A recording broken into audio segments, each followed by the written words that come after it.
So, a very good morning to all of you. How are you all? Fine. Okay. So, the subject Indian polity and part of your GS paper 2, but paper 3 of entire syllabus. I presume that you have all well versed with the entire UPSC syllabus spectrum of mains stage, and you have read NCRTs and all, at least the basic knowledge from any of the source, or you might have attended some of the online classes for Indian polity. Okay, so there may be a case that you are from humanity background. There may be a case that you are from technical background, and there may be a case that you like polity, and there may be a case that you don't like polity. You have fear phobia, and that is why you want it to allay or get over. Yes or no? You might have seen the questions asked so far by UPSC. Maybe you are not having grip over those questions. That may also be a factor. Or you might have written answers and you could not score well, and that is why the class. So it is the scratch activity, means starting from the scratch, or you have already done something for polity. What you have done?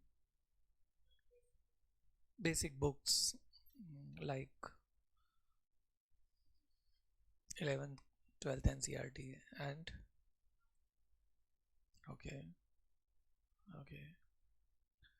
And you guys bachelors in BCom, BSc, BTech, which branch? Civil, MSc Physics. And your optionals?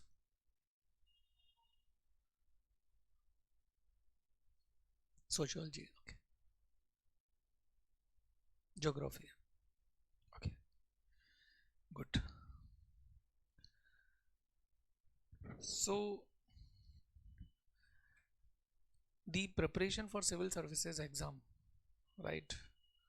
You guys are very apt and smart in understanding the things, but also you have to understand that this UPSC exam is actually very easy exam, but it is otherwise taken as a very complex exam.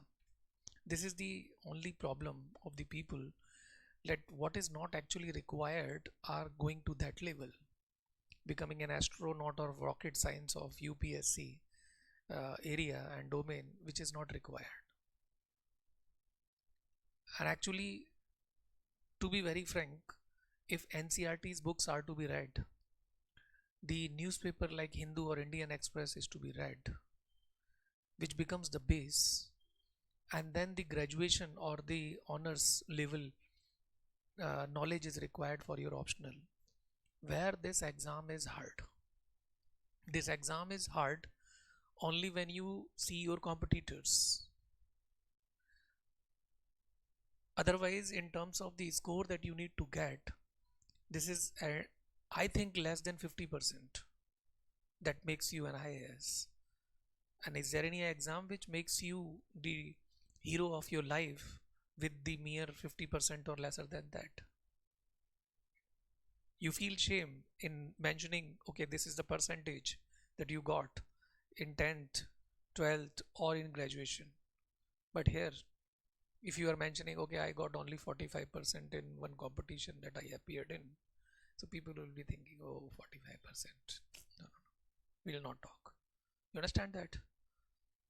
So, but the matter of the fact is simple, that brilliant school boy, brilliant school girl approach is needed. The exam that you have appeared last time in your life so far was 12th class exam, to be very frank. And after that, you got the marks in the graduation. You also don't know that what effort has been rewarded at the graduation level. Am I correct or not? Especially in engineering, especially in humanities also, or especially in science. 12th class exam was that exam which was really the exam for you, if I am correct.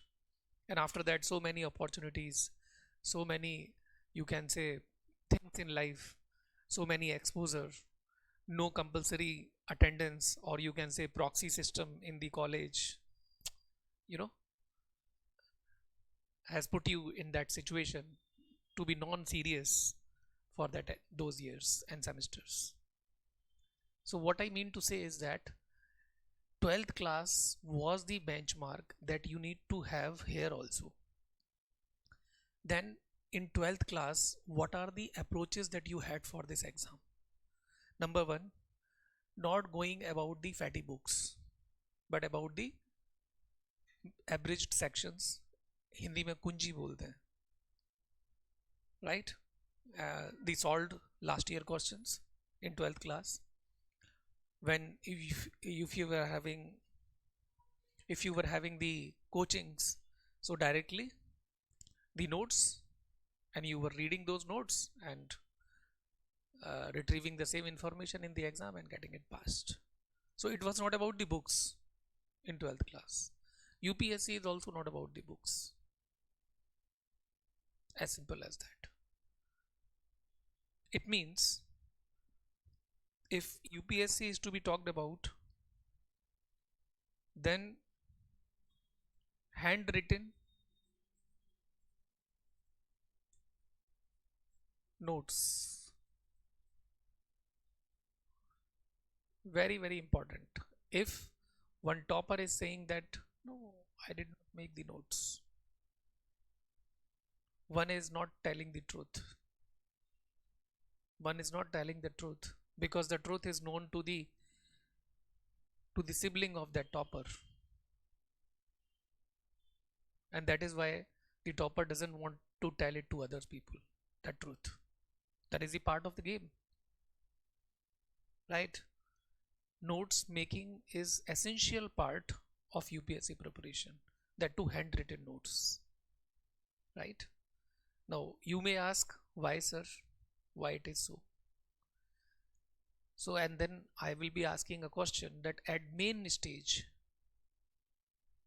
what will be there in your hand? What will you be allowed to take inside the exam hall? What?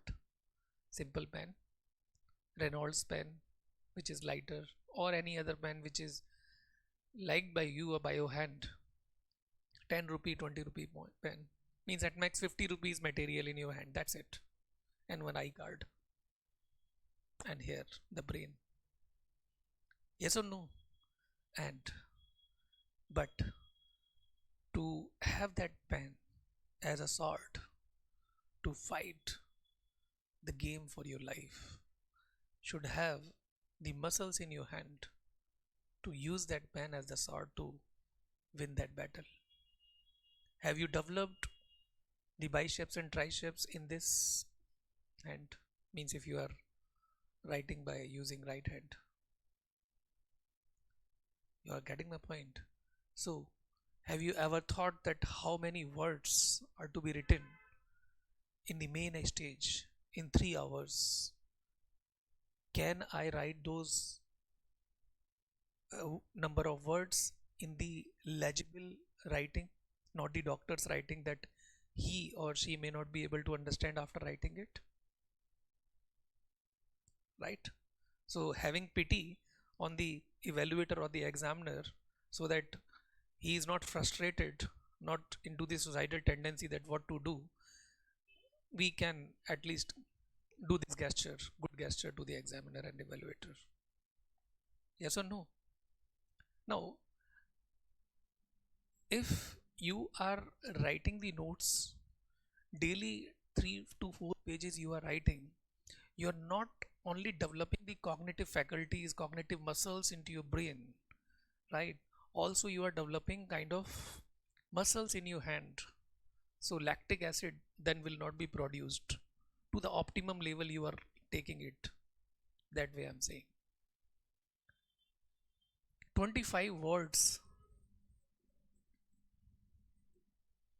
plus minus one can write if one is having good practice of writing. But for UPSC exam, 3 hours, 10 minutes will be going in kind of evaluator coming and checking your copy, 5-10 minutes going in reading the first round of the question paper, that how this question paper is. Maybe 5 minutes for natural call, otherwise it is to be avoided, but otherwise there's a fear from the question, okay, ye bhi nahi aata, pani, then again pani, then again pani, then again washroom, which it is to be avoided. It means at least 30 words, 30 words per minute speed is required. It's not a kind of Herculean task to write 30 words. How many words you have to write at the mains stage? How many pages you have to write at the mains stage? How many hours are given to you at the mains stage required? Now you must be thinking that why sir is talking about mains stage only, we have not cleared prelims.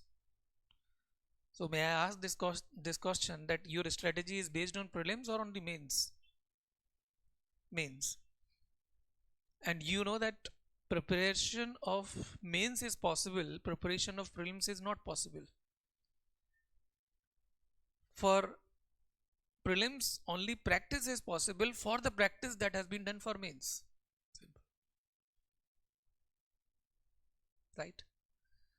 Then if we are not making notes, may I ask a question, that what will you be revising on the eve of the exam? Means like last 2 days, what will you be doing? Can you read those books again? Just not possible. Synopsis, gist, handmade notes that you have revised time and again at least more than 20 times in the whole journey. Very much familiar to you, no fear, phobia, handwritten. Absolutely no problem. Very much important. Then grammatically correct English. Sentence formation is very, very important. Means if you are from English medium, maybe from Oxford or Harvard, UPSC is having different taste. Is not of Times of India language kind of thing, not of Mint, but legible language, neutral language like that of Indian Express or maybe of Hindu, with leftist approach minus. Okay, so this is number one thing. Then number two, I should tell you that total 171 pages are to be written at the mains stage. Total 171 pages, right? And around 42 and 4200 words required to be written in the GS, right? But this is the second stage, but you must know that what level you have to reach. If we talk about GS paper 2, GS paper 2 is having mainly polity, governance plus social justice plus international relation, right? Now governance and social justice is part of policy, but polity only, but it is current loaded, because in governance, policies and programs of government of India are covered with some of the static information. In social justice again, women, old people, destitutes called as devang, children, okay, and some of the downtrodden section of the society, they are covered, but in context of some of the articles of Indian Constitution, for example DPSP, directive principle of state policy from article 36 to 51, and say for example article 15, article 16, article 17, article 23, article 24. So article 15 is providing reservation for the school and colleges admission. 16 is about the job that you will be getting admission in UPSC also. 17 is about abolition of untouchability, right? Then article 23 and 24 about exploitation protection of the children from against the trafficking, like article 23. Okay, so governance and social justice are related to some of the prominent article of Indian Constitution to make article 21 more healthy.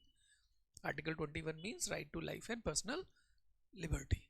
Okay, now polity and constitution, these are the two part of it. Now if I say that polity is nothing but constitution, or if I say that constitution is nothing but the polity, what is the difference between these two?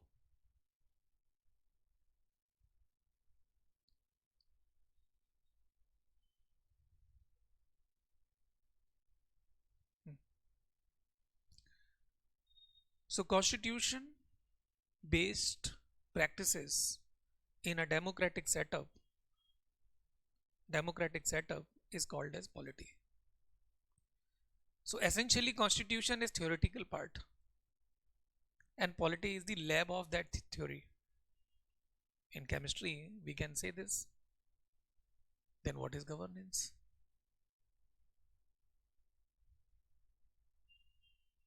What is governance?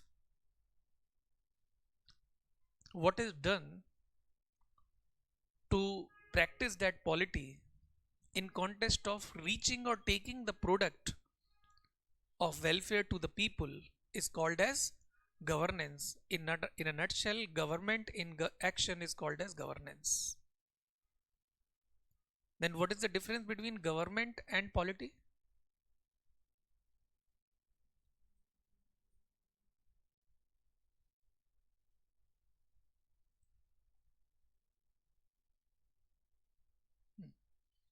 So government is a setup, political setup with the approval of the constitution. Otherwise, the political party can also be self-styled political party, an independent candidate becoming an MP or MLA. Until unless one is becoming an MP or MLA, one is not approved by the constitution. Now, constitution, if the preamble is mentioned, we the people, constitution is nothing but the expression of the people. Yes or no? So constitution का जो सबसे बड़ा source है वो people है. सो कितना इंटरमिंकली linked है.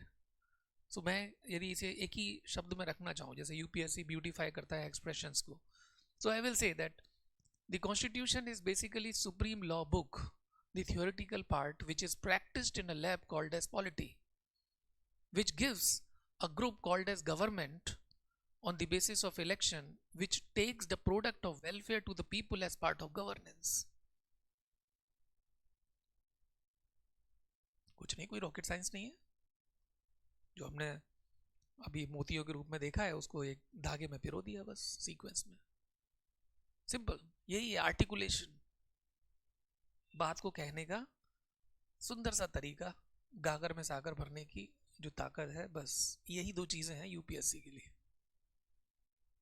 तीसरी कोई चीज नहीं है. वो प्रीलिम्स में है. एक प्रीलिम्स एक अनफॉर्चुनेट पार्ट है इस एग्जाम का, बिकॉज पॉपुलेशन ज़्यादा है, नंबर ऑफ कॉपीज ज़्यादा आ जाएंगी, इसलिए प्रीलिम्स को एक रखा गया स्क्रीनिंग के रूप में कि फिल्ट्रेशन हो जाए इन जेन्युइन पीपल का या इनकॉम्पिटेंट का या कंपैरेटिवली इनकेपेबल लोग का.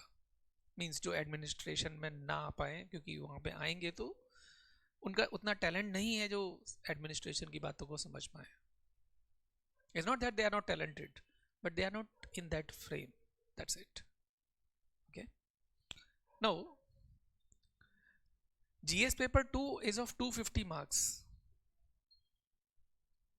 right? The IR section is having only 4 to 5 questions. maybe 3 to 5 question, but 4 is the ideal number to say. It means the major portion is of polity and governance. The governance and social justice will be understood only when the static part is understood. Okay. Now, polity and constitution, it is having 9 to 10 question, right? In the range from 100 to 125.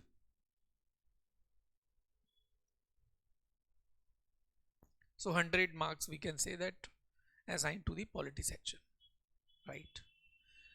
Now, this GS paper 2 is also linked with GS paper 4 when we talk about ethics.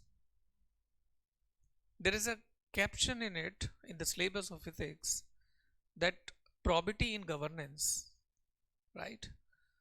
The government policies and programs are very well covered in GS paper 4.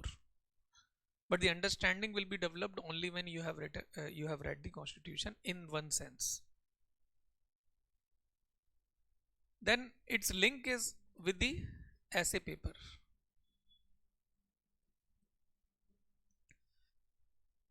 Today essay paper is divided into two sections, 125 marks and 125 marks. Two topics are to be written. Earlier only one topic, which was harder. Now you have at least two options. At least 3 to 4 topics are in democratic taste, in polity taste, right? The essay is written essentially in context of DPSP, Directive Principle of State Policy, which is the basic fulcrum of the governance. No problem at all? Okay. Now, if we talk about the optional, maybe your optional is apolitical in nature. Your optional may be apolitical in nature. Your optional is apolitical in nature. Your optional is political in nature, right? If I am correctly recalling commerce, accountancy, sociology, anthro and geography. यही बात है. But don't you think that politically correct statements are very, very important? Even in geography, the articulation is very, very important. After all, you are becoming an administrator. So politically correct statement, those expressions are very, very important. I am not saying that you will be inculcating or indoctrination of such art will be there in only in the polity class. But of course, definitely, yes, if I say my class. Okay. So बात को कहना और बात को कहने का तरीका वो बहुत ज़्यादा इम्पोर्टेंट है यूपीएससी में. जैसे फिजिकली हैंडीकैप्ड को हमने क्या किया, नाम बदल के देवांग रख दिया क्योंकि वो बेचारे वैसे ही परेशान है. तो यूपीएससी क्या कहती है कि बहुत ही प्यार से डिप्लोमेटिक तरीके से आपको अपनी बातों को बनाना है, मतलब सांप भी मर जाए लाठी भी ना टूटे. There is a very good maxim in words of Lakshman, the great cartoonist, that कहने से कहना ना कहियो कहना जाएगा रूट, उससे धीरे धीरे पूछ कि तेरी कैसे गई है फूट. You understand this? No? Means a blind person, you should not call him as blind, but उससे धीरे धीरे करके पूछो कि ये ऐसा कैसे हुआ, तब वो बता सकता है. Art of saying things, that's it. Okay. Now, if I talk about the polity and constitution part, it is mainly divided into 3 phases.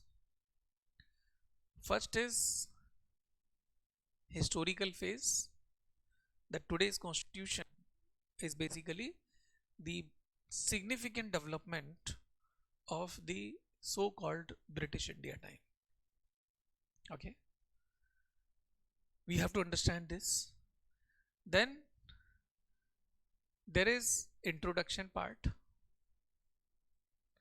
Introduction part include mainly the structure of the constitution, schedules of the constitution, preamble, and part 1 as well as part 2, citizenship. This is introduction. Then the concept include mainly part 3,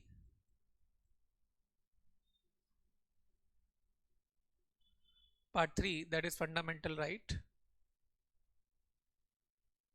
part 4 and part 5. Part 4 is DPSP, Directive Principle of State Policy, and this is Union, Executive and Legislature.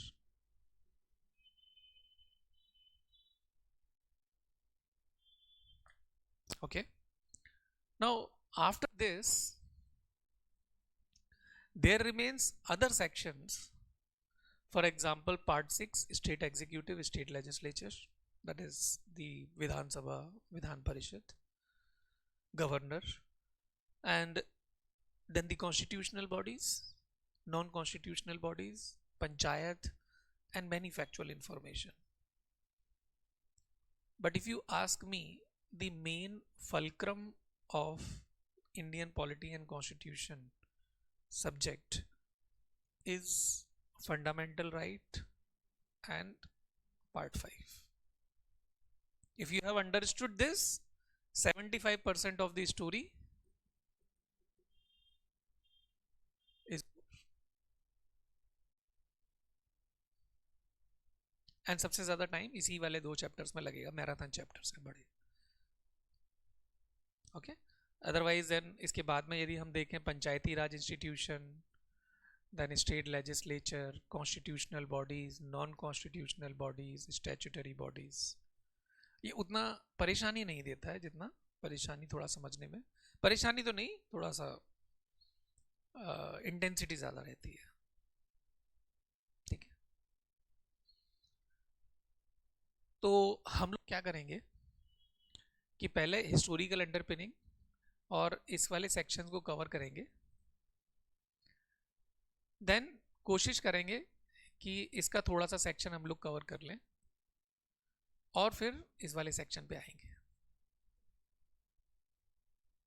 कोई परेशानी? ठीक है. So that you are able to understand things in comprehensive manner. So today we can start the chapter called as historical underpinnings. Okay. Any of the prominent question in your mind you may ask.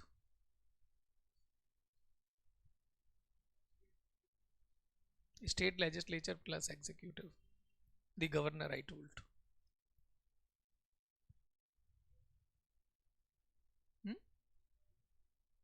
Exactly. Municipalities, then panchayats.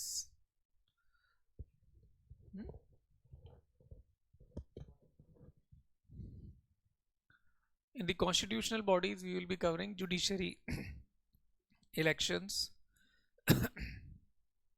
CAG, attorney general, NC, SC, ST, BC, W, यहाँ पे finance commission,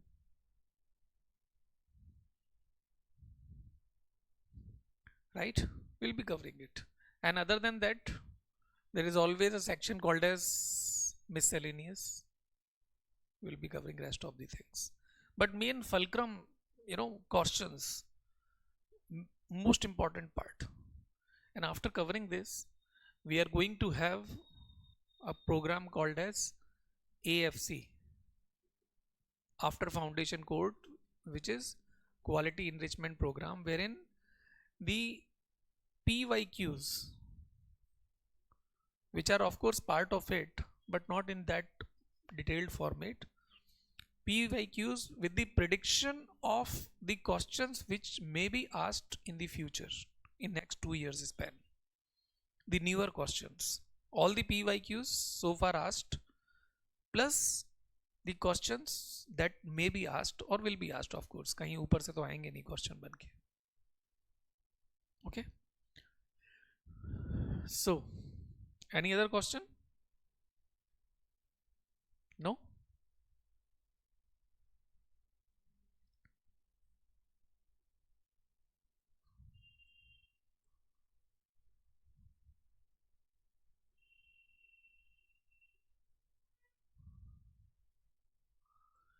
Historical underpinnings. This is the first chapter. Okay.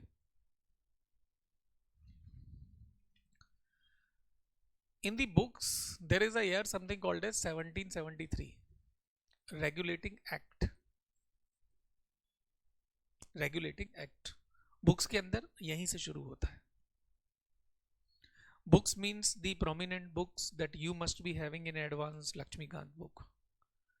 Okay, if you are not having it so far, we can give you the soft copy of that book. There is no problem. It is available on Telegram channel also.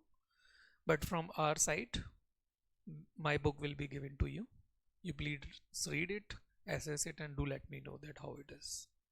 Okay, so it must serve the purpose. The real book of the Indian polity is D.D. Basu. When we used to study, that time Lakshmikant was not there. D.D. Basu was there. But it was so complex that people were not able to understand it. Okay. So they have to take the support of NCRT and like that. But today, like Lakshmikant was the gap filler to understand the things with an ease. But again, you have to reach D.D. Basu level when you want to serve the mains purpose. So this gap is not covered. I tried to cover it through my book. Okay. So historical underpinning. I am starting from 31st December 1600 AD. AD means Anna Domino. On 31st December,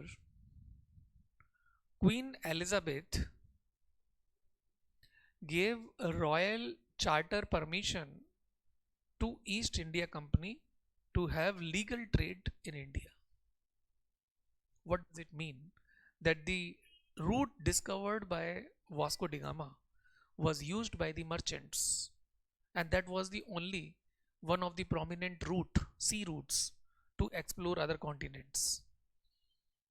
And the Britishers, the European, the industrial revolution that came later on was based on the merchandise. Today, merchant navy we are having on that concept. And what they were doing, there was a transaction of the civilization, also of the items, including English liquor and the spices, which are liked by the Indian rulers also. Because we could not discover that time. Civilizational gaps, basically. But when royal charter permission by East India Company was given, what does it mean? The East India Company was having its own army, self-styled army, like if we can have the guard paid by us, we can have it. But police is coming, then we have to pay to the police. Then it has to be approved by some of the legislative act. Then only police will come. For example, metro is a corporation, DMRC, C for corporation. So police is not securing it, but who is frisking you in the metros? Paramilitary force, CISF. Okay, so that, and we can also demand paramilitary force on the airport also. CISF is there. If one private company is becoming PSU, then CISF will come, or any other paramilitary force will come, but police will not come. So the British forces were also protecting East India Company. East India Company was having merchandise and was giving tax to the treasure of the British Parliament. Now, when the royal charter permission was given, one administrative body called as Court of Director,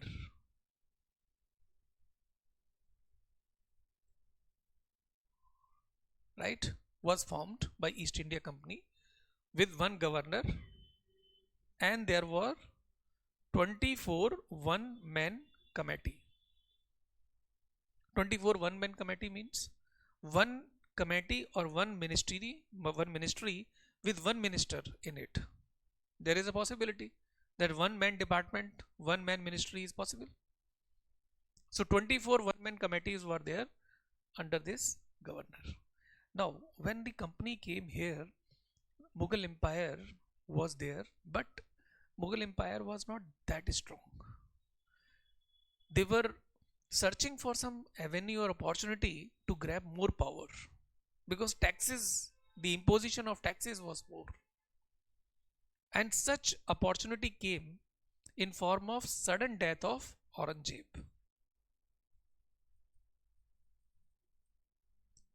in 1707. And it took EIC, East India Company, another 50 years to wage the first battle of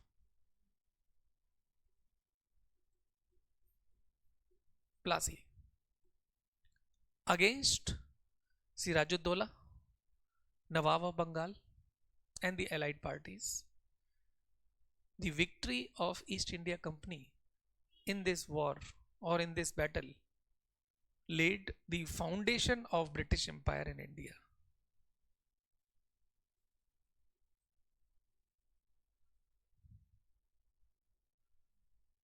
This question has been asked so many times. And this governor, private body only, was given another flavor and it was renamed as Governor of Bengal because more powers. The tax giving body was now tax collecting body. Governor of Bengal. Who was the first governor of Bengal? Lord Robert Clive.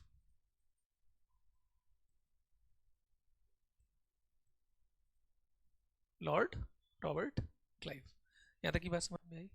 Now the company was in more greed to have more powers. That is why in 1764 they have another battle called as Battle of Buxar against Shah Alam, Nawab of Oudh, OUDH. OUDH in Hindi called as Awadh. Bengal, Bihar and Odisha. Awadh means today's UP, Bihar type of area. The company won this battle too,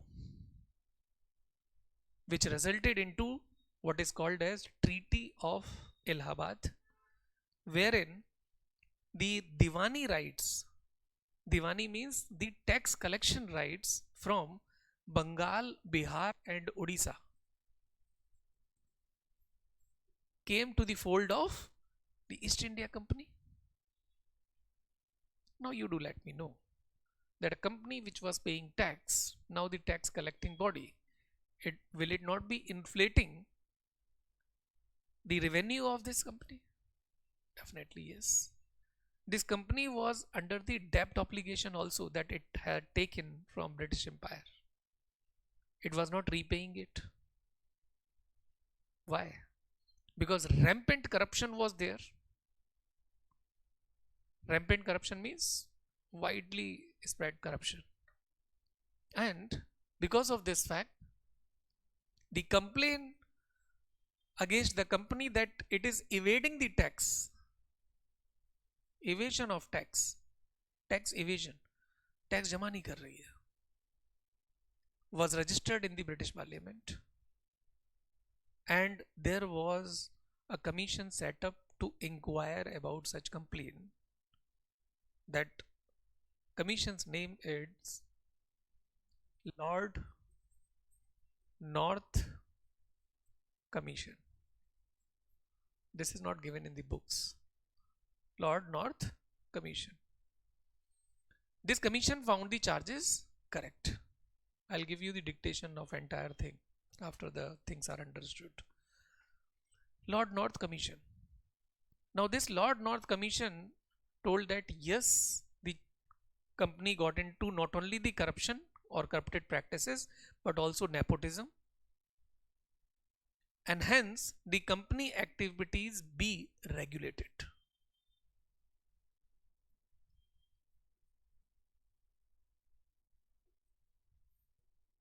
Company activities be regulated, and hence there was an act brought for this purpose called as Regulating Act of 1773. यहां से books में दिया हुआ है, but उसका reason क्या है वो मैंने आपको बताया. नाउ रेगुलेटिंग एक्ट में सबसे पहले इन्होंने क्या किया कि ये वाली जो पोस्ट थी जिसको इन्होंने गवर्नर ऑफ बंगाल पोस्ट बना दिया, इसको यहां पे इन्होंने क्या किया और भी इनलार्ज करके गवर्नर जनरल ऑफ बंगाल बना दिया. गवर्नर जनरल ऑफ बंगाल बना दिया. Who was first governor general of Bengal? Lord Warren Hasting.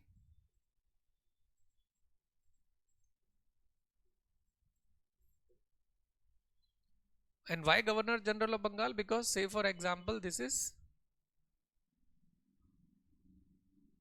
that time India, so the Governor of Bengal was located here, but these two governors were made subordinate to this governor. Okay. Now along with this, one Supreme Court in that time Calcutta or today's Kolkata was set up. The Supreme Court was was lesser than today's district court, or you can say weaker than. The complaint against the Indians were to be heard or heard by the whites. The complaint against whites could only be heard by the whites.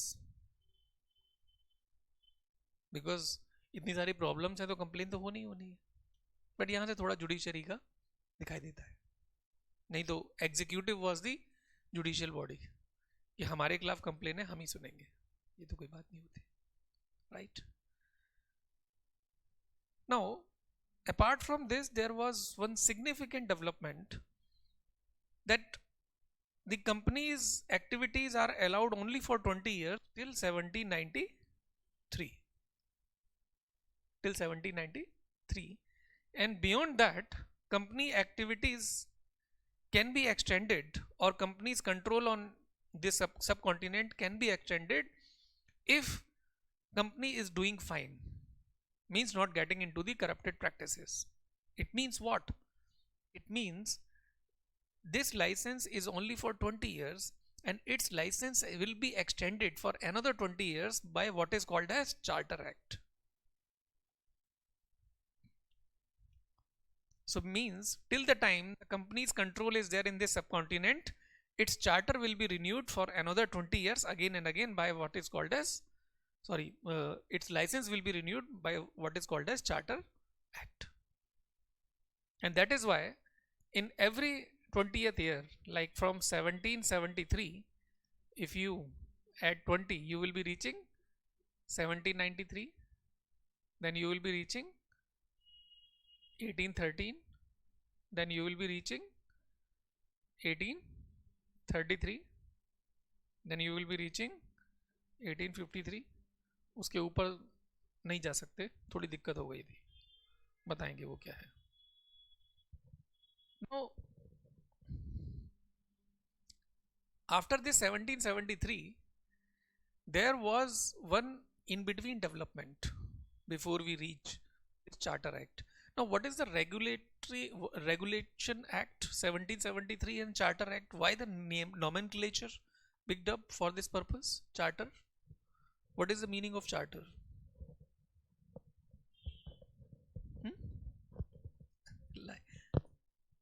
Set of rules and regulation. So today's administrator is having what is called as duty charter. Charter means a list of duties. उसमें क्या है, do's and don'ts लिखा होता है. This is the extension of license. Okay. Now, in between, development was there to review this Regulation Act 1773, and its review was done by Pitt's India Act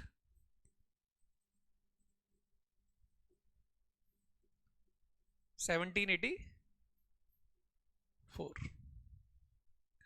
In this Pitt's India Act, one significant development was there. What was that development? The court of director, कहाँ पे पढ़ा था हमने court of director, ये रहा, was to have only the business activities of the company, but it was having executive, it was having legislative, it was having socio-economic and other powers which are looked after by the government, or the government bodies cannot be looked after by the private company. It was to be taken over, and that is why one body over and above was created called as Board of Control. Board of Control by its India Act, so that these powers can be shifted to Board of Control, which is meant by the government officers. Right? Now, this Board of Control salary was to be paid out of the Indian revenue, which was made possible by by Charter Act 1793. And this development is called as one of the classical example in un-British rule of India, written by Dadabhai Nehruji as Drain Theory of India. Why? Because who created BOC? Britishers. Why it is meant by British officers, not by Indian one? Because it has been decided by them. Of course, indirectly it will be serving their purpose, but salary is taken from us. तो मतलब क्या हुआ इस बात का एनालॉजिकली? It means our gun, our bullet, it's our place and it's our brain. You will be shooting us. Not good. Double drain. Anyway, now apart from this, the interpretation of the rules and regulation made by the Governor General was allowed by 1793 Charter Act. This development was done in that charter. Right? Then there was Charter Act of 1813. So every time the extension of the license of East India Company was another 20 years was done. Now in this, something called as monopoly.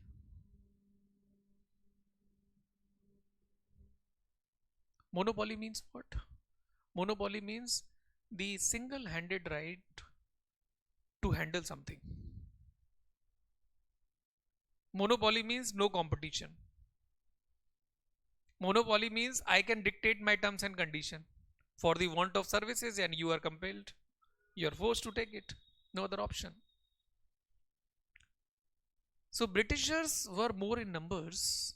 They were protected by the British armies. Though the French and Portuguese were also available, and to be very truthful, that Portuguese were first to arrive in India, but they were weaker. They were demanding that the exporting rights, especially of tea, tobacco, cotton, coffee, should also be available with us. The Britishers. But in 1813, because of the support of the Indians, the French and Portuguese were having their effective say, and the monopoly was broken for exporting rights that was exclusively available by the for the Britishers. It resulted into two positive development here in India. What are those two? That first, the farmer who was forced to cultivate crop like indigo, indigo cultivation, why it was not liked by the Indian farmers? Indigo means नील की खेती. Why?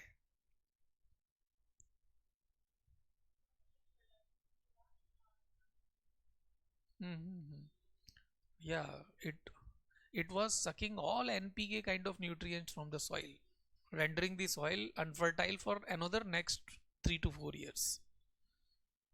तो वो farmer कुछ खा ही नहीं पाएगा भाई. वो तो हर साल उसको क्रॉप करना है, कुछ बेचना है, तब तो आना है system.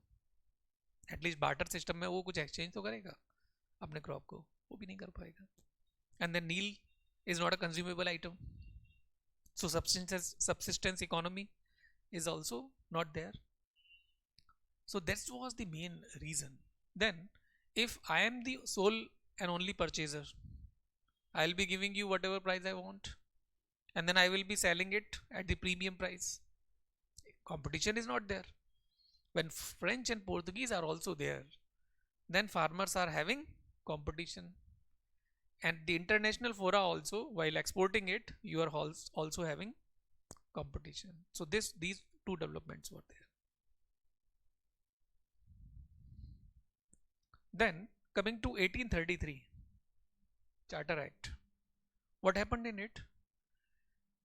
In this, the Governor General of Bengal post, which was created in 1773 by renaming these posts created in 1757, was again enlarged and was renamed as Governor General of India. Who was the first Governor General of India? Lord William Bentinck.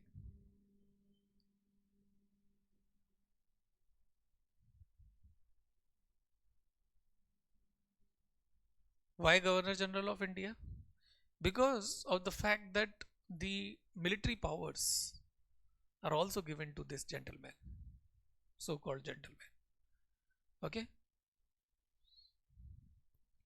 Now the Governor General of India was also given a body called as Governor General in Council. Governor General in Council means today's Council of Ministers. Governor General of India means today's Prime Minister.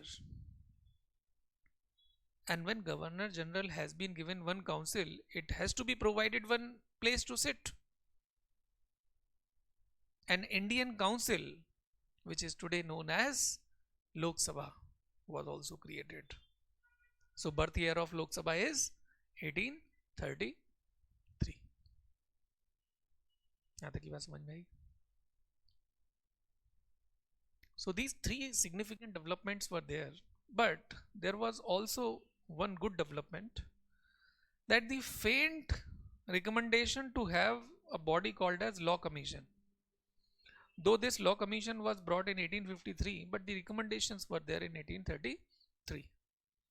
Now Law Commission setup is like indirect start of writing of one document called as Constitution, because Law Commission's work is to codify the rules and regulation, the laws. They were not having a formal body. It was done indirectly as the extra function or as the extra responsibility. So faint beginning of the Indian Constitution writing was started in 1833. Now in 1853, which is the last Charter Act of the British India time, resulted into the fact that setting up of Law Commission was there. Then resetting up of what is called as the Governor of Bengal office, which was abolished, you can say, in 1773. It was restarted because of more workload with the Governor General of India for that purpose only. And Bengal, of course, not only a literary hub, but also hub for merchandise items, that time at least, because it was joined by two sides route, this and this, both. That is why it was most important one. नहीं तो सबसे ज़्यादा तो अच्छा यही होता था, लेकिन उसके लिए क्या था कि यहाँ से जो मसाले वगैरह थे, यूपी बिहार का जो क्रॉप था, वो बेसिकली यहाँ पहुँचने में दिक्कत थी, यहाँ पहुँचने में आसानी था. And यहाँ पे ऑलरेडी इंफ्रास्ट्रक्चर काफी पहले से डेवलप हो रखा था. This was the main thing. And सबसे ज्यादा इनरिच्ड पोर्शन जो फिशरी आइटम्स का है वो यहाँ पे ही है. आज भी Chilka lake is one of the productive site for the fisheries. Why? Because birds are eating the fish, and then birds beat, then again mixed in the water, resulting into more favorable nutrients, grass and flora and fauna in the water itself. Marine ecology is very good there. This is the basic reason. Okay, so the last Charter Act, the Law Commission, the recreation of the Governor of Bengal post, as well as starting of the open recruitment based selection for these so-called covenanted services. आज की date में जो civil services हैं वो पहले Indian civil service थी, but उससे पहले ब्रिटिश इंडिया के टाइम पे दो कैटेगरी होती थी. एक थी covenanted services एंड दूसरी थी non covenanted services. Covenanted services were available only for the whites earlier, but then for the blacks also, but if one is going to Britain to appear in the exam, but not here in India. But it allowed that the apart from non-covenanted services, covenanted services will also be allowed for India. And after that, the exploitation of Indians was so high that it could not be tolerated. So Indian thought that let's have retaliation, and it resulted into, or you can say one ignition was there, one ignition was required to have that battle, and that ignition was in form of, say for example, mutiny, say for example, hurting the sentiments. Why hurting the sentiments? ये तो हम बचपन से ही सुनते हुए आ रहे हैं. The first war of independence. Why? Because they greased cartages. Yes or no? अब उसमें वो क्या कहते हैं हिंदी में इसको, चर्बी जो लगी हुई है बोवाइंस की, जिनको हम पूछते हैं गाय हमारी माता है, ऐसा वाला, तो सेंटिमेंट्स हर्ट हुए, तो उसकी वजह से वो म्यूटिनी इग्नाइट हुई. तो वीर सावरकर साहब कुछ बोलते हैं, वो आप अपने मॉडर्न इंडियन हिस्ट्री की क्लास में आप कभी पढ़ोगे, बट यहाँ पे केवल इतना ही है कि एक not organised retaliation was there in form of war, and the potentialities of that war was that we pushed East India Company back to its fold. We came out of the East India Company's clutches, but that clutch was taken over by British Parliament, and there was no Charter Act because East India Company gone, but there was Government of India Act 1858.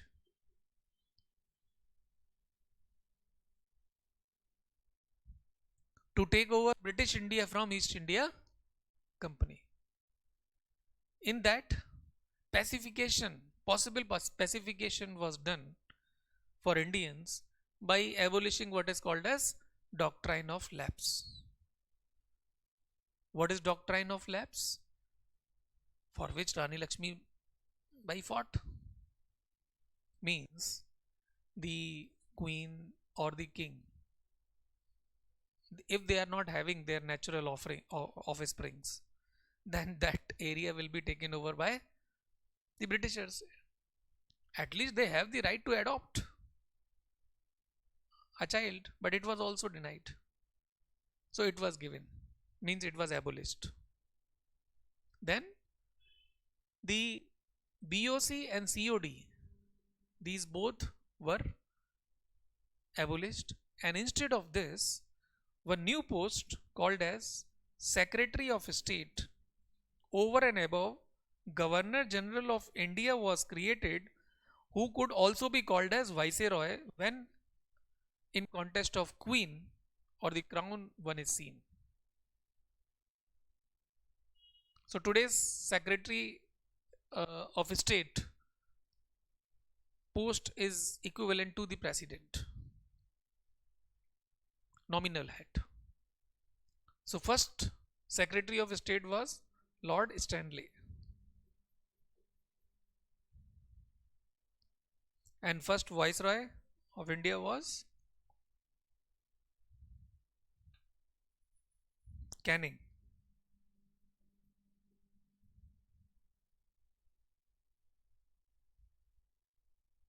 Any problem?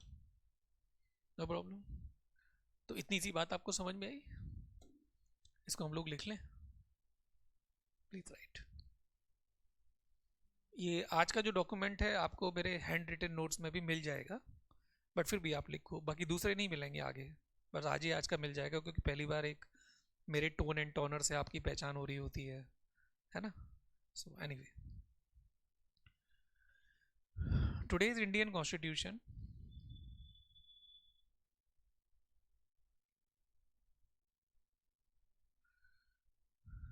is a result of some of the significant development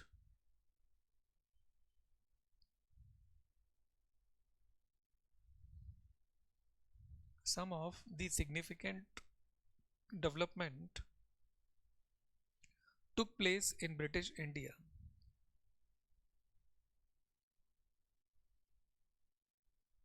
Took place in British India. These are as follows.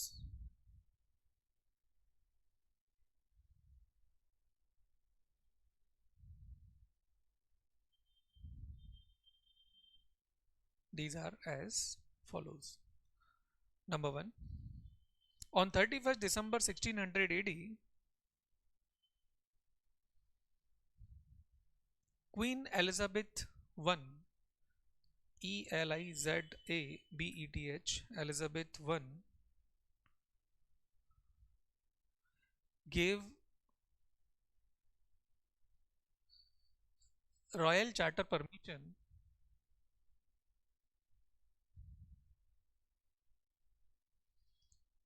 आप copy और pen से लिखो, है ना. है copy pen? Reception से ले लो फटाफट, नहीं तो किसी के पास हो तो दो भाई.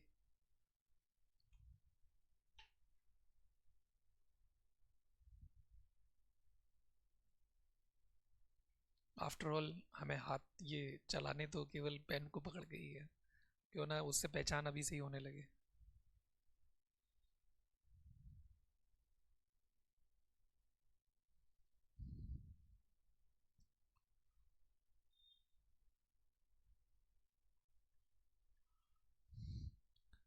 So on 31st December 1600 AD, Queen Elizabeth I gave royal charter permission to British East India Company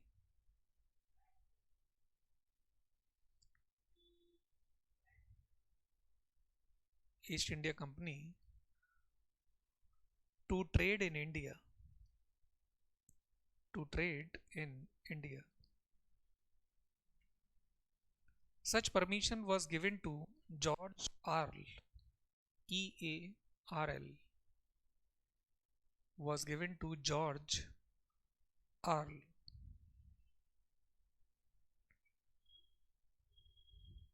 Then number 2, EIC means East India Company, then set up one governing body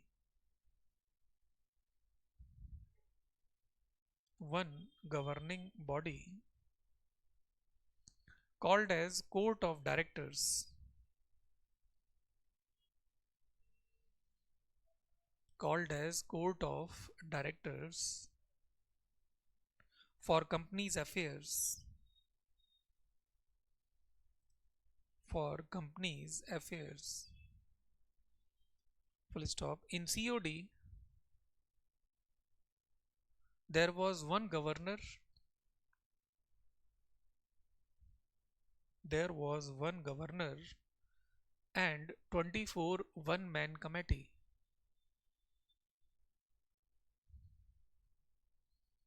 24 one-man committee. First governor was Sir Thomas.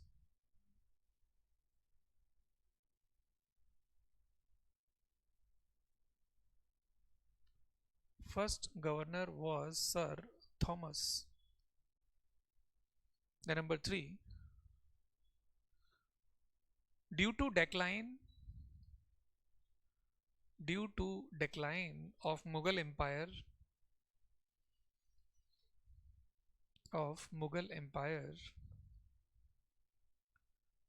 and sudden death of Aurangzeb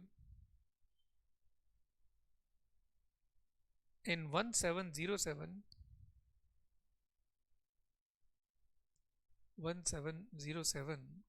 company became dominant power. Company became dominant power.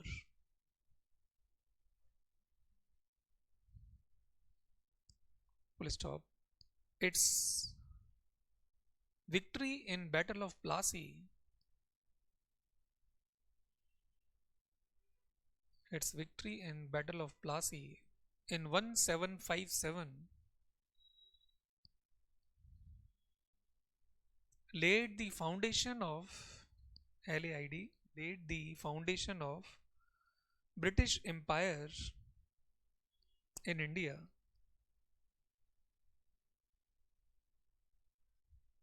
In India, full stop. In 1758, the same line, 1758, governor of company was made governor of company was made governor of Bengal. Governor of Bengal. Full stop. First governor of Bengal was Lord Robert Clive.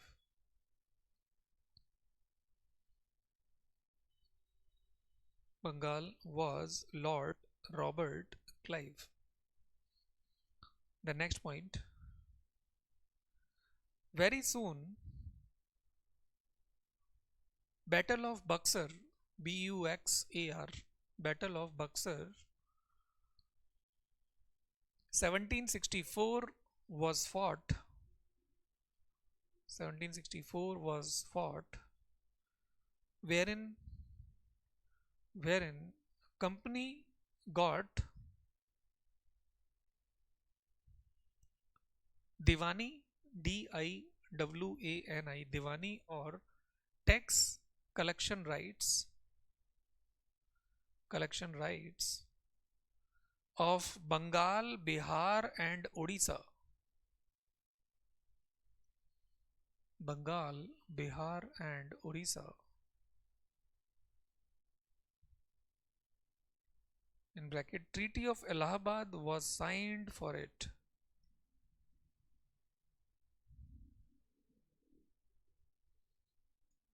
Signed for it. The next point. Because of this huge victory,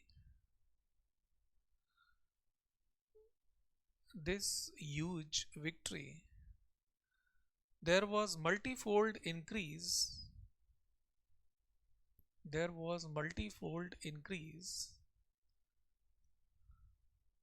in companies earning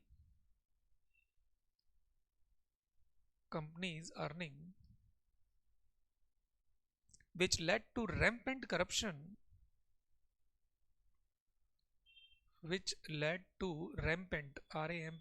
rampant corruption within company officials.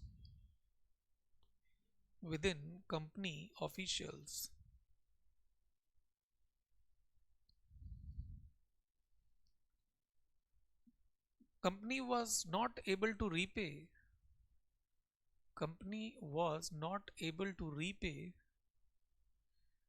its debt amount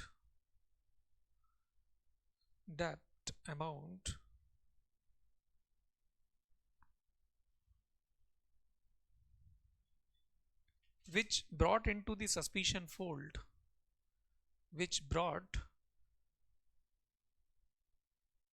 it into the suspicion fold, and one inquiry was ordered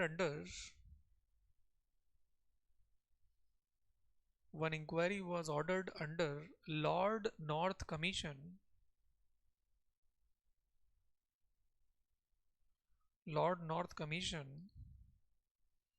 that found the charges correct later on. Lord North Commission, comma, that found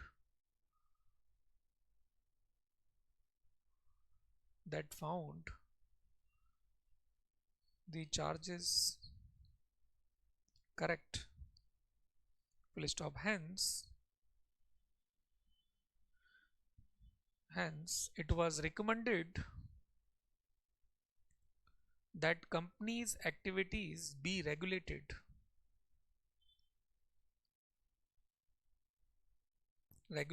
comma, and for this purpose, Regulating Act 1773 was brought with the following provisions.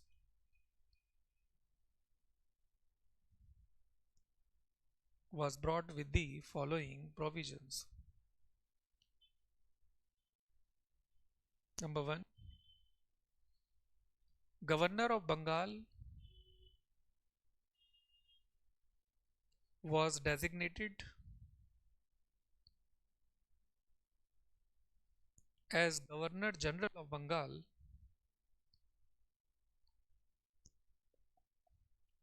Governor General of Bengal. Warren Hastings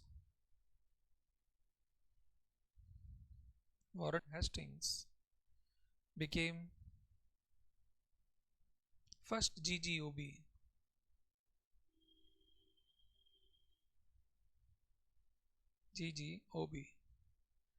In bracket GGOB because GGOB nomenclature because Governor of Bombay and of Madras were made subordinate to him.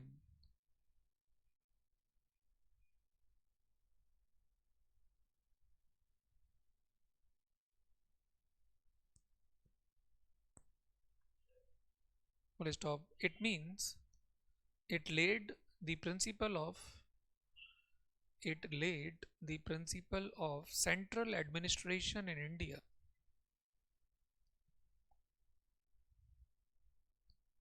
Central administration in India. Laid the principle of central administration in India.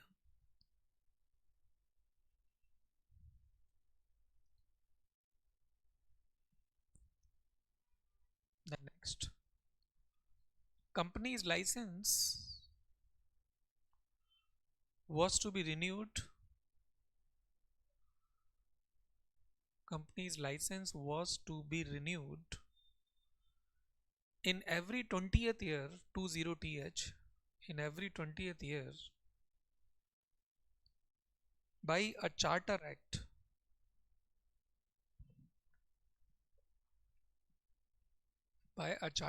Subject to the fair business by EIC.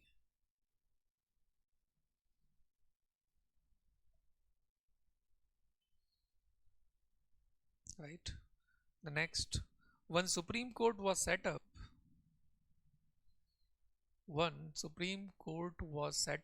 In Calcutta,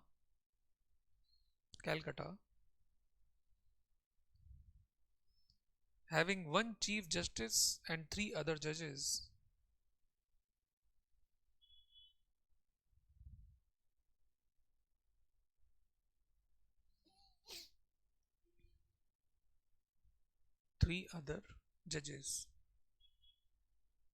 right? These all points are there. Then right below this, since there were some gaps, since there were some gaps in Regulating Act 1773,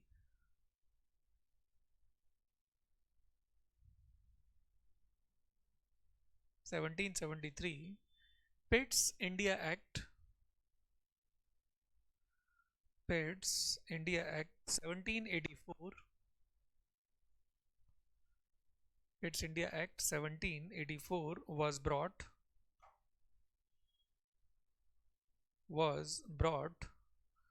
to fill them with the following provisions. Fill them with the following provisions. Number A,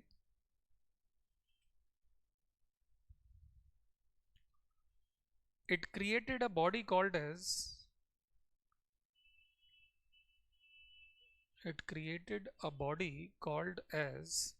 Board of Control, BOC,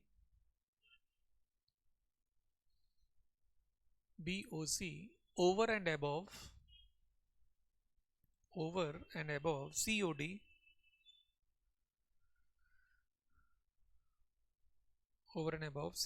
so as to shift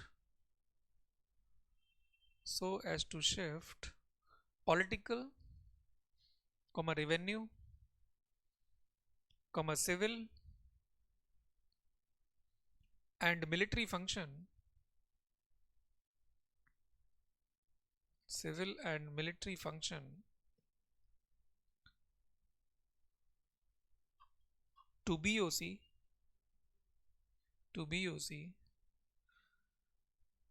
while COD was left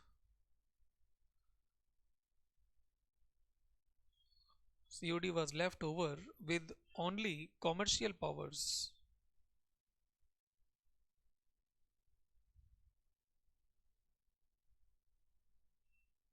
Commercial powers.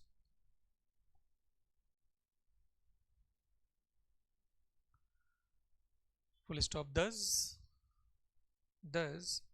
it paved the way for PAVED. It paved the way for dual government in India. Dual government in India.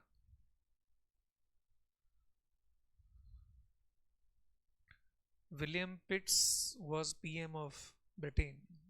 That's why Pitt's India Act. Right.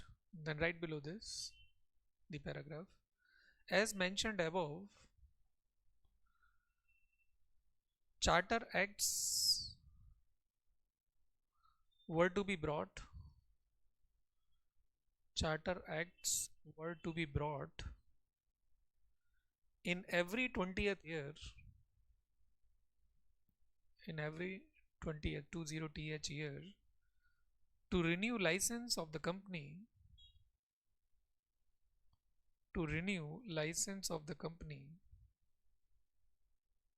comma, following four such acts can be noticed in this regard.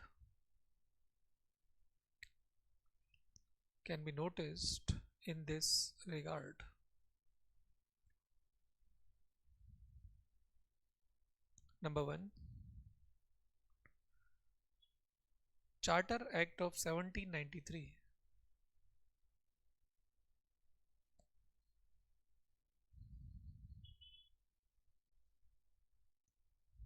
Right in this, apart from renewing renewing company's license for next 20 years till 1813, comma, it allowed salary of BOC members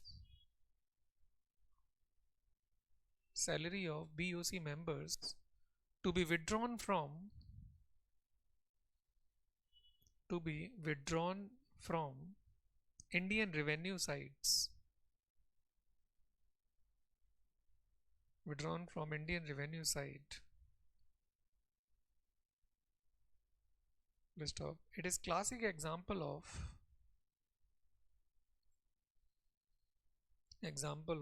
drain theory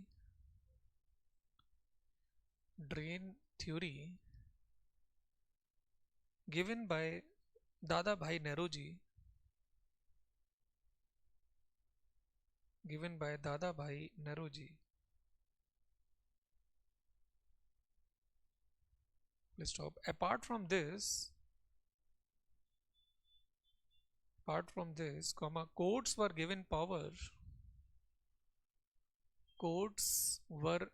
power to interpret rules and regulations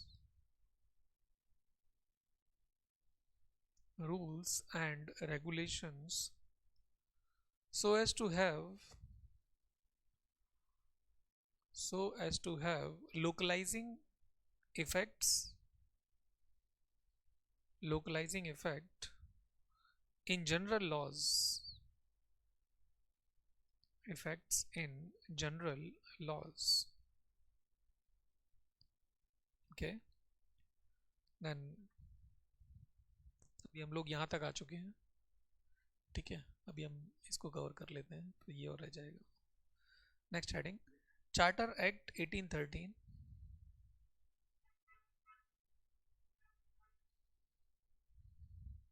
Right in it, it ended the monopoly. It ended the monopoly of companies, trade and commerce,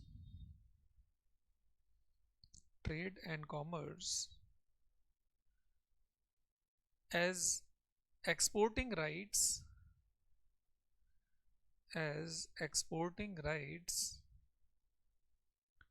for cotton and tea were also given to French and Portuguese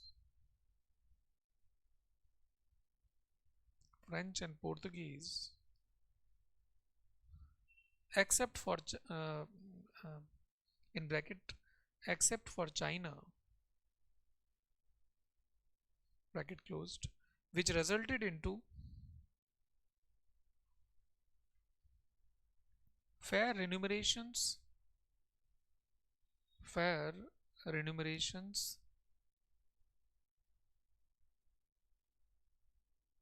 to Indian farmers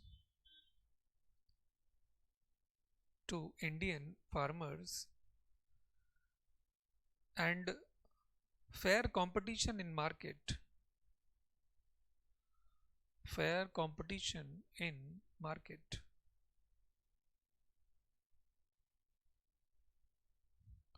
The next, Charter Act 1833.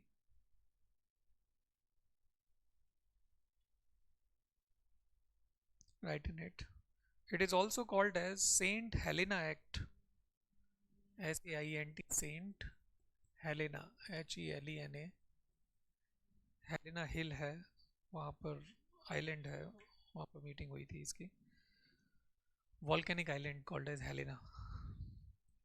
Helena act. It designated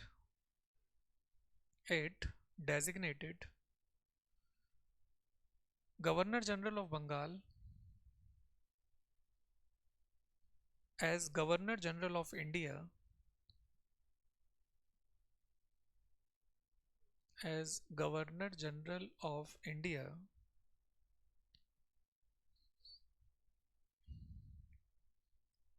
as military powers were given to him.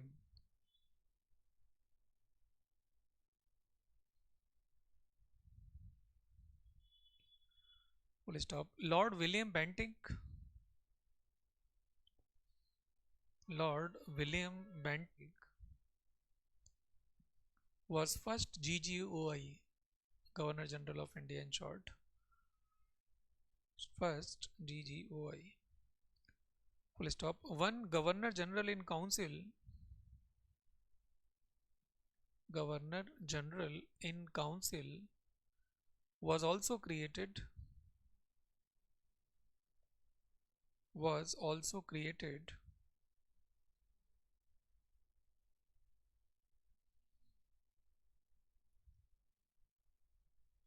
Also created. Which is analogically seen as Council of Minister today. Analogically seen as Council of Minister today.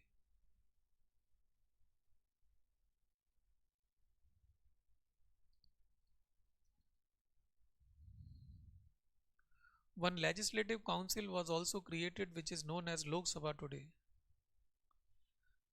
One legislative council was also created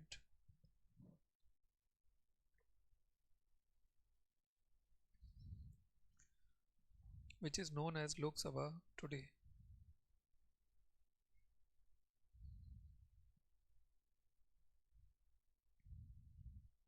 Full stop. All regulations are now to be called as acts, ACTS.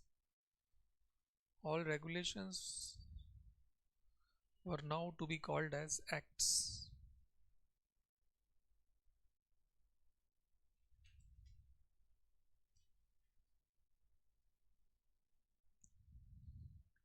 Full stop. This act also made an attempt.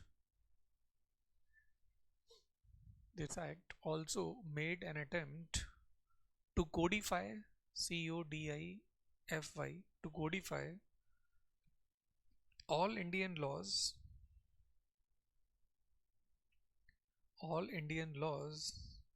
by way of setting up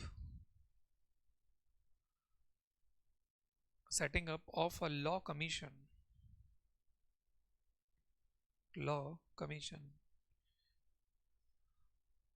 by way of setting up of a law commission in bracket Lord Macaulay, Macaulay.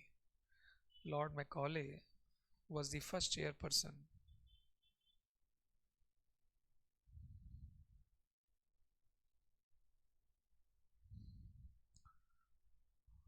Lord Macaulay actually Raja Ram Mohan Roy के साथ में मिलकर सती प्रथा and all के ऊपर काम कर रहे थे. The next heading charter act 1853.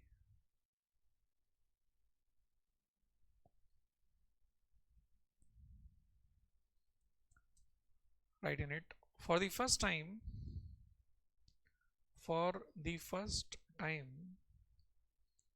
legislative and executive functions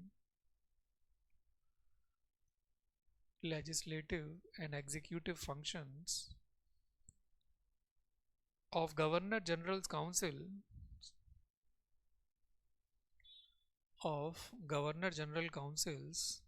were clearly demarcated. DEMARCATED,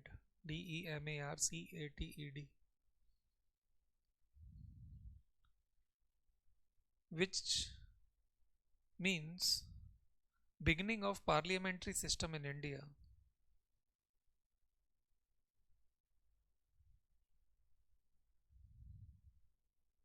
Parliamentary system in India.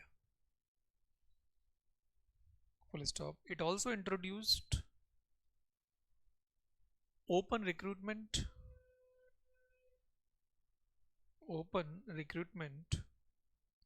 for civil services post known as covenanted services, COVENATED, covenanted services.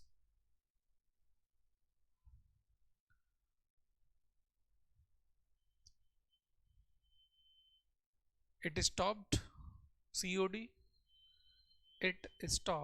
COD means court of director. COD from patronizing from patronizing these services. Patronizing means is kind of a spoil system, nepotism. Hindi में भाई भतीजावाद and all. Okay, then इसी में आगे लिखें GOB post, governor of Bengal post was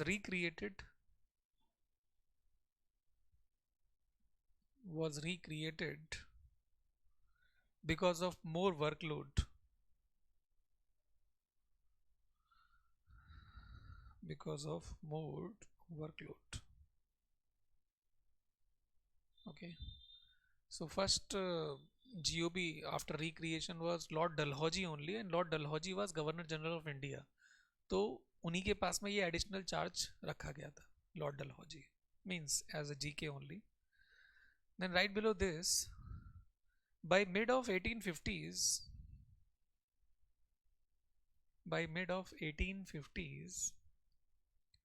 the exploitation of Indians was so high that it could not be tolerated,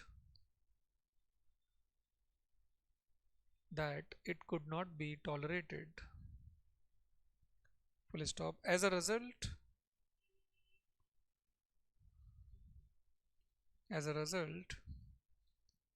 there was a kind of upsurge,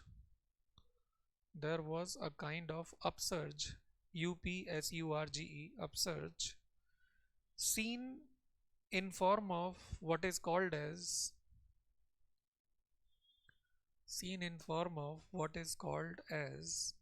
inverted comma first war of independence,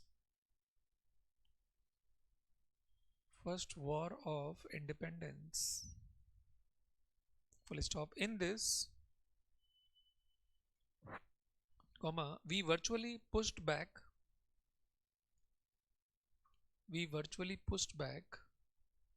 EIC, but due to poor communication and coordination,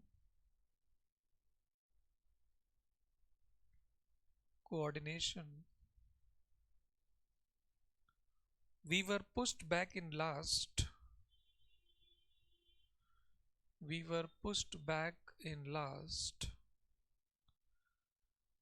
by modern weaponry assisted British armed forces.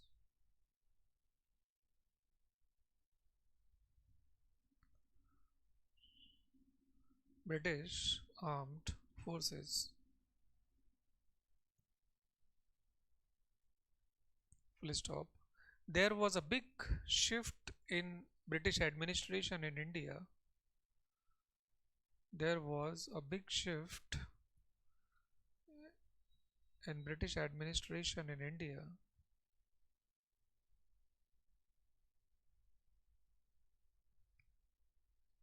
India, given below. Number A. British India was transferred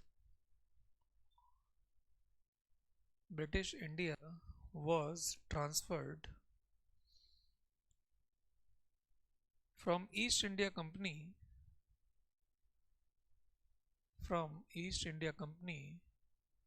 to British Parliament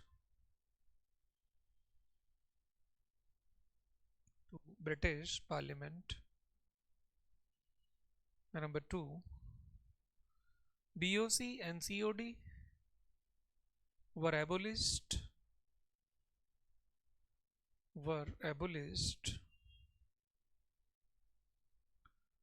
and a new post called as Secretary of State SOS was created over and above GGOI,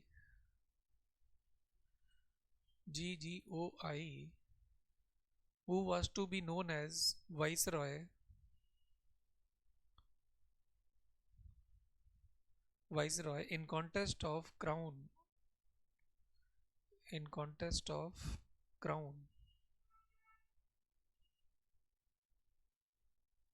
Full stop. Lord Stanley became first SOS.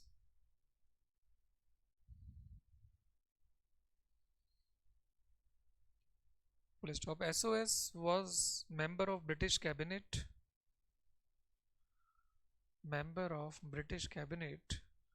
and he was responsible for British Parliament.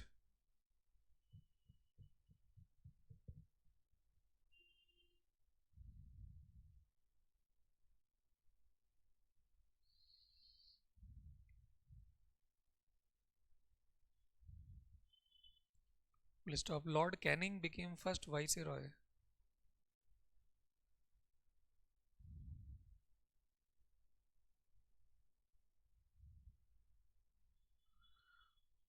The नीचे लिखे by and large एक minute एक point और रह गया. Doctrine of lapse policy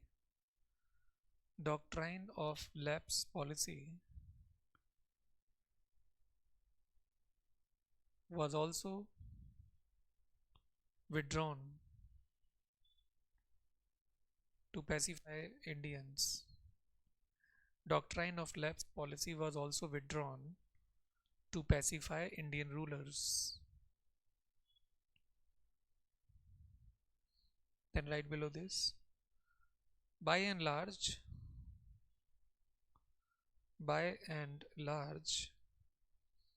Government of India Act 1858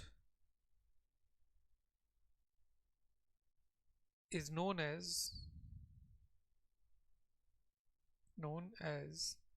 Act of Good Government in India. Act for Good Government in India, as it improved administrative machinery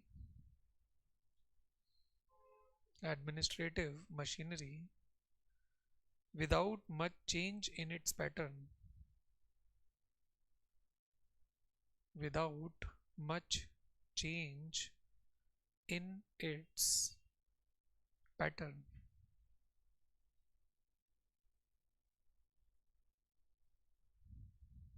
Okay. So up till this point we discussed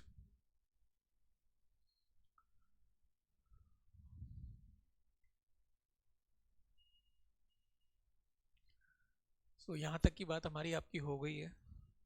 Now after that इसको हटा ही देते हैं. After that we have to discuss about the British Parliament managing British India.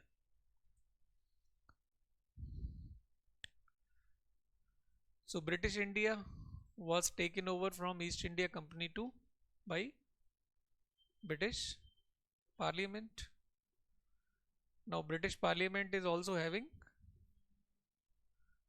whites. Now whites, as the government, could not exploit Indians directly. East India Company, being private body with profit motive, can relatively exploit directly, but as a government you cannot. So you have to be diplomatic. So what they did, they followed or they practiced two main policies, इसको हम basically कल discuss करेंगे, लेकिन मैं थोड़ा सा भी बताता हूँ. Two main policies. कौन कौन सी थी वो? First was divide and rule.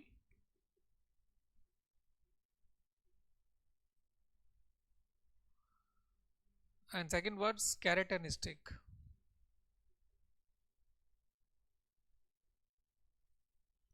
Okay. Carrot and stick means you are luring one goat or any animal or any child by showing chocolate and all. Okay. And one is coming to you, then you are taking it for your own purpose. So carrot and stick का मतलब यहाँ पे तो ये हुआ कि जो demands हमने डिमांड की वो आपने फुलफिल कर दी, एंड उसके बाद वो सारी की सारी जो रेस्पॉन्सिबिलिटीज़ या अथॉरिटीज़ हमारे पास आ गई, उसके मिसयूज़ के लिए या उनके फेलियर के लिए हमें ही ब्लेम किया. This is carrot and stick.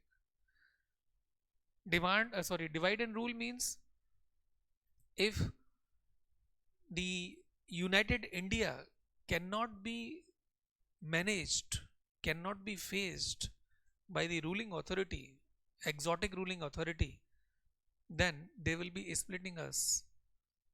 So they will be identifying some of the major reasons. For example, two major religious blocks in form of Hindu and Muslims can be identified. And then what they will say that okay, the population residing in certain pockets is to be managed, and for this reason we are separating it, wherein in the election the person is from that community or from that religion will be issued ticket or will be allowed to contest election.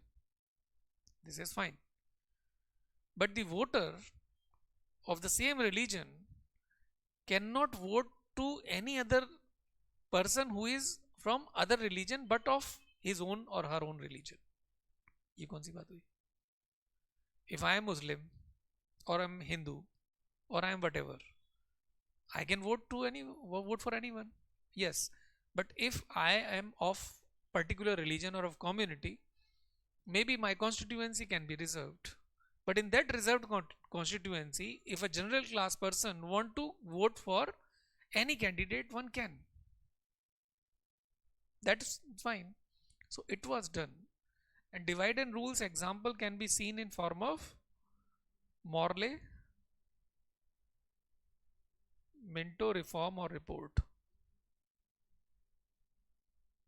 Morley and Minto are Secretary of State and Viceroy or Governor General of India. And its example can be seen in form of, it was in 1909,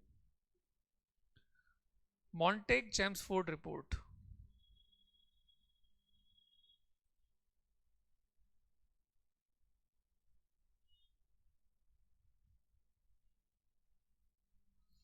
In short, it is also called as Montfort.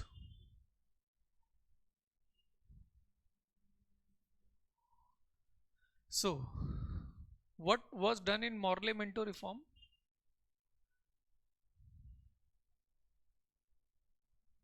Separate electorates were introduced.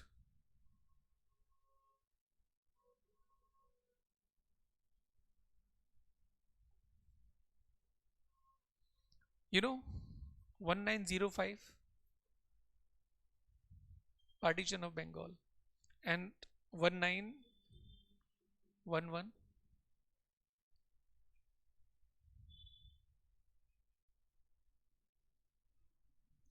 annulment of that partition of Bengal. खत्म हो गया था, right? Now this year and this year, अच्छा इसमें year नहीं लिखा, 1919. Don't you think that there was one significant development in between this?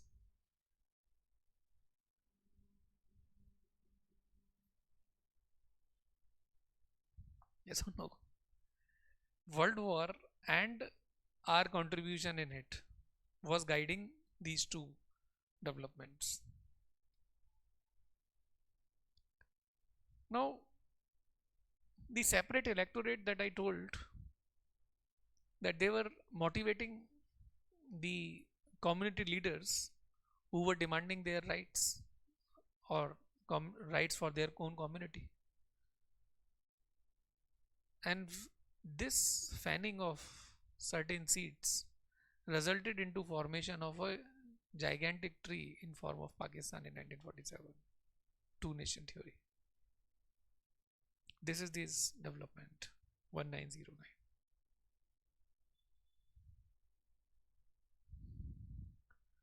In Montague-Chelmsford report, which was basically done to pacify those Indian leaders who promised their support in the war efforts and post-war efforts. So the extremist and moderates, two categories of the freedom fighters. So the moderates are believing into the democratic means of demand, protest, peaceful march like Gandhiji. But the extremists like Subhash Chandra Bose, Bhagat Singh, they are believing in some violent activities, looting of the treasury and all. So the 1916 Lucknow Pact was there to club the moderate and extremist, which was done in 1907, the Surat split. In 1916, there was a point that when World War was going on, Britishers were asking our support. They went to extremists who denied. They went to Gandhiji. Gandhiji said yes. The extremists were saying to the Gandhiji, they are making a fool of you. Gandhiji told that I know there is no other option. Just say yes and then just trying to grab more. So when Gandhiji said yes in kind of in form of Red Cross assistance or post war casualties and all, but not into the kind of attack and defense, not into the kind of uniform combat service, but rehabilitation service. He gave support. Montague-Chelmsford report was brought to basically fulfill those demands. It was brought to give what is called as diarchy and bicameralism. For your understanding, diarchy means two list system, bicameralism means two house system. यदि तीन होता तो यहाँ पे try हो जाता, यहाँ पे दो होता तो भी यहाँ पे ट्राई हो जाता. Okay, but this bicameralism and diarchy was introduced in this format. Say for example, it is that time India and this is its center. Center means like today's Delhi. So the diarchy was introduced at the provincial level. Province means today's state, right? So say for example, this is a state. So diarchy was introduced in form of reserved and transferred list, wherein the reserved list was kept with the governor, right? And the transferred list was given to Indian because they were demanding that we have to be part of the law making process. Okay, so it means there were two lists. Say for example, federal list and provincial list. In the provincial list, you are having two division, and otherwise there have to be this division only. And apart from this, we can have concurrent list. This is the actual division, but it is an eyewash. It is an eyewash only. Means division within division. And we were made responsible for the failure of agriculture, failure of the services at the rural area, for which fund was never given. You understanding this? Now bicameralism was introduced here at this, wherein the two house system. So for example, this was the scenario wherein the Indian Council was there. So Indian Council and the upper house was created, and यहाँ पे Viceroy and SOS. Now upper house was created. Why?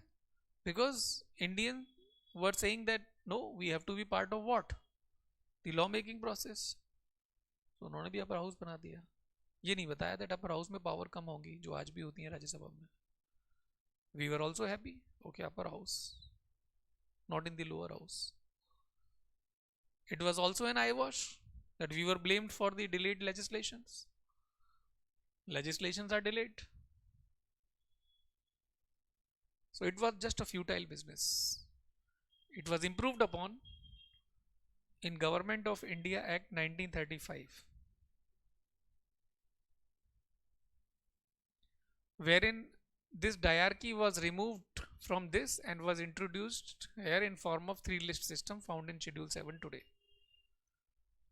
And this bicameralism which was available here was made available here also. So apart from Vidhan Sabha, Vidhan Parishad also created. Understood? And 1935, the onset year for World War II, 1939. We'll see how it worked. So ये कहानी हुई, और ये दोनों चीज़ें जो हैं वो हमारे 2023 के प्रीलिम्स में हो सकती है. Gas work. Okay, so that's how it is. Sorry, आज इसके अलावा आगे पढ़ना है? नहीं पढ़ना है? अच्छा. Okay, so basically when we see that diarchy and bicameralism in 1935, it was extended and it was fine, good to go. After 1935, the efforts were made to grant India the independence. Why? Because India was also realizing the shattered economy in Britain, bad shape of administration in Britain. Britain was withdrawing itself from other colonies. The scenario in World War II was not favorable for Britain. Then the first such effort was made in form of Cripps proposal after Quit India movement. Sir Stafford Cripps, 1st March 1943. They promised us complete independence, but what was given to us was dominion status.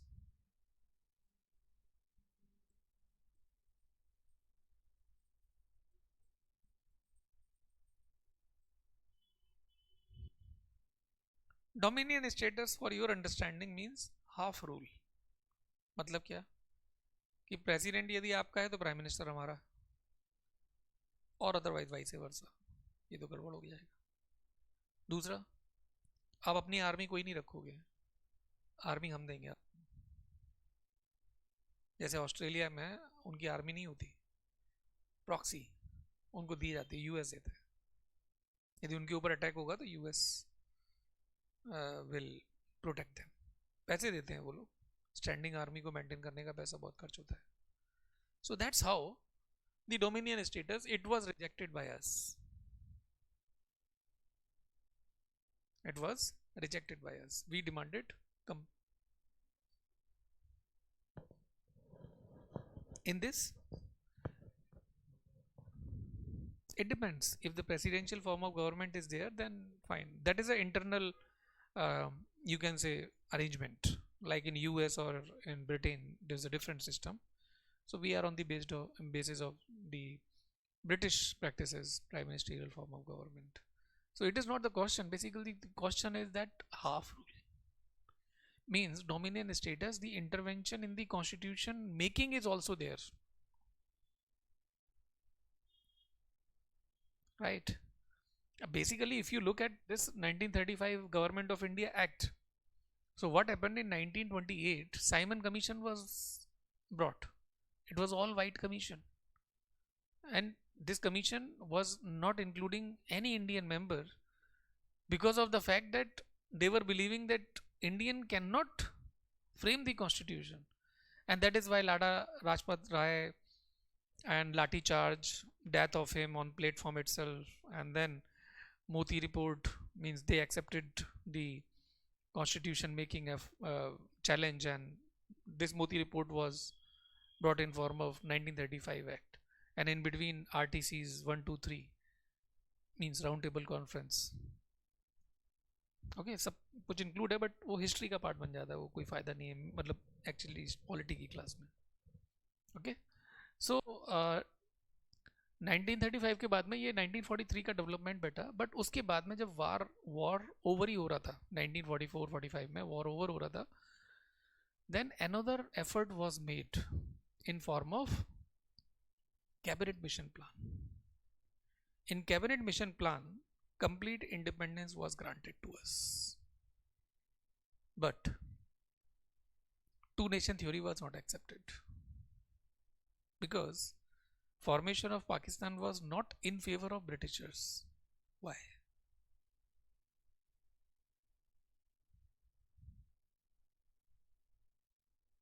भाई पाकिस्तान को बनाना उनके लिए तो ठीक ही होता, ये आपस में लड़ते फिरते रहे, हम तो जा ही रहे हैं, अच्छा ही होता, ऐसा क्यों?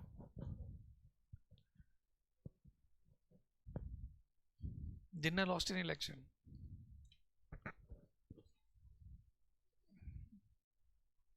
No, cabinet mission plan anyhow was accepted for 15 days time by Jinnah also. ठीक है, पाकिस्तान नहीं. रीजन नेचुरल था, एक तरफ नेहरू जी, एक तरफ जिन्ना जी, बीच में गांधी जी. ये दोनों जिद पे अड़े अड़े हुए हैं. क्या प्राइम मिनिस्टर मैं बनूंगा? प्राइम मिनिस्टर एक कंट्री में तो एक ही हो सकता है. But anyhow the Jinnah ji was pacified for things, but again in 2 weeks time he withdrawn. And why they were insisting, especially the friend of Nehru ji, Mountbatten? Why? Because the commercial interest of the Britishers was at the bay. Why? Because the friend of the British political parties established businesses in India. So if Tamil Nadu is having one factory and supplying its product all parts, so Pakistan cut, supply diminished, and vice versa. If one factory is in Pakistan, all supply lines will be cut from rest of the India after partition. Commercial interest, and withdrawing the factory and kind of infrastructure is not possible on one fine day or one fine month or if a year. So that was the main reason.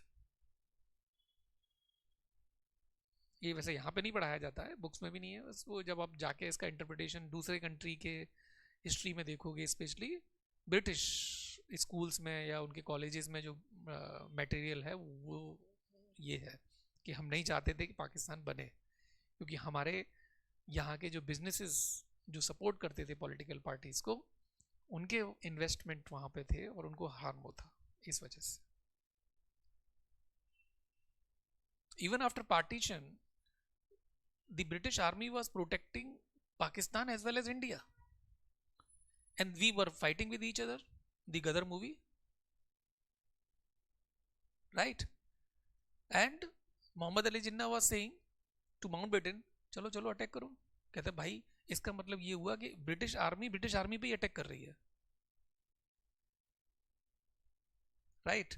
And if we are inviting other country, means it is a world war.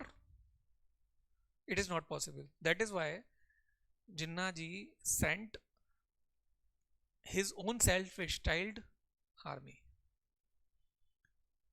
which was later known as Rajakars, state of Hyderabad, right, wherein lakhs of Indians were killed because state of Hyderabad was taken by police action by Sardar Vallabhbhai Patel. The police actions were there in the JNK also. We will understand this how it happened. So cabinet mission plan was reframed as Mountbatten plan, and in Mountbatten plan both complete independence as well as two nation theory was accepted, and actually it was ratified as or approved as Indian Independence Act 1947. देश आजाद हो गया, right. But Mountbatten act या Indian independence act में main provision ये था that the constituent assembly will be tasked with framing the constitution. Say it took 2 years, 11 months and 18 days time. Until the time they will be there. Even you see that after the Constitution was brought in picture, Mountbatten was there in the picture. Maybe it was a personal matter, right? Because they were comfortable. And C. Rajgopalachari maybe became first Governor General of independent India because of the compulsion. That Nehru did never wanted that they should go. But independent India, Constitution is there, Republic Day it is. You cannot have a British element here in India. That is why. So बाकी बातें तो हम लोग कल ही देखेंगे, ठीक है. Book आपको शायद आज या कल में मिल जाएगी पॉलिटी की, और यही बुक मेरे हिसाब से काफ़ी होगी. बट आपके पास पहले से कुछ है तो ठीक है. सॉफ्ट कॉपी आपको हमारे पास अवेलेबल है दूसरे वाले राइटर की, जो पुराने हैं उनकी आपको चाहिए तो आपको मिल जाएगी, ठीक है. Any question? No question? ठीक है. आज का पीडीएफ भी आपको मिल जाएगा, बस वो आज ही आज के लिए होता है, शुरू की क्लास के लिए. उसके बाद आपको रिलाई होना होगा अपनी हैंड राइटिंग पे. चलो, thank you, see you. Relative, हाँ, एनालॉजिकली.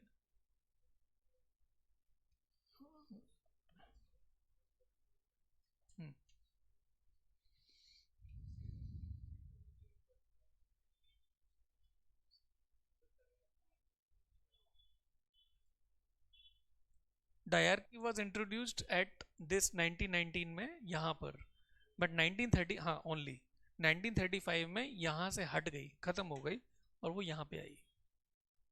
और 1935 वाला जो अरेंजमेंट है वो आज भी शेड्यूल 7 में फॉलो हो रहा है, but only federal list is known as union list और provincial list is known as state list, और बाकी उसके जो सब्जेक्ट्स हैं उनके अंदर.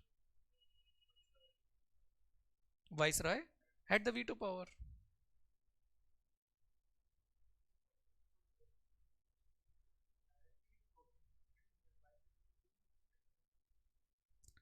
1919, हाँ.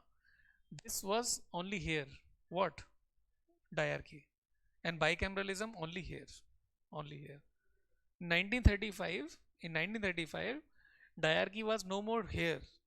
Diarchy was in the at the federal level, and bicameralism here as well as in the provincial level.